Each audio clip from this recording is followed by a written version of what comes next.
সমাধান করবো যে মেত্রে আমাদের 31তম বিসিএসে এসেছিল। প্রিয় চাকরি প্রত্যাশী বোন, এই টাইপের প্রশ্নগুলো আমাদের চাকরি পরীক্ষায় সবসময় কমানোর থেকে আজকে একটু গুরুত্ব সহকারে শেখা রাখুন ইনশাল্লাহ।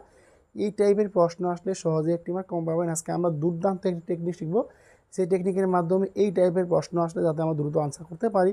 চলো সবাই আসলে দেখি আমাদের প্রশ্ন কি আসছে। একজন ব্যবসায়ী একই দামে দুটি কম্পিউটার বিক্রি করলো, একটির উপর সে 15% লাভ করলো কিন্তু অপরটিতে তার 15% ক্ষতি হলো। তার শতকরাগত লাভ বা ক্ষতি হলো। 31তম বিসিএসে আসা একটি গুরুত্বপূর্ণ প্রশ্ন।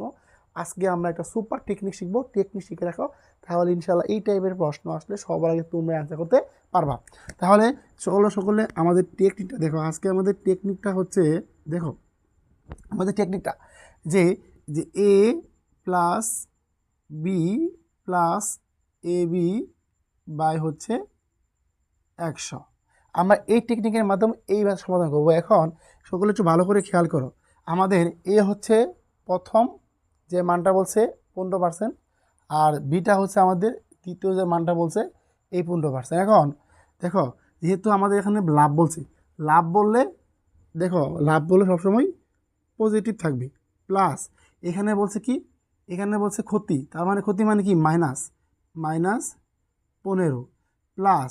এখন এই এ বি, এ হচ্ছে আমাদের কি 15% লাভ, 15 গুণন, আর বি হচ্ছে আমাদের কি -15 প্লাস। এখন আমাদের কী থাকবে, নিচে থাকবে আমাদের কি, নিচে থাকবে আমাদের 100, নিচে থাকবে আমাদের 100। এখন দেখো যে 15 -15 প্লাস মাইনাস হচ্ছে 225 ভাই হচ্ছে 100।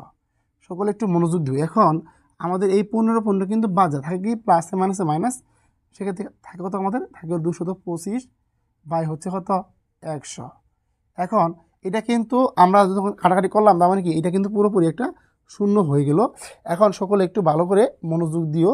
দেখো প্রিয় ভাই বোন আমার, যে এখন যদি আমরা এটা কাটাকাটি করি, তার মানে আমাদের কত হয় বলো তো, 4 25 100, তারপর 9 25 হচ্ছে কত 225, 9 25 হতো 9 25 225।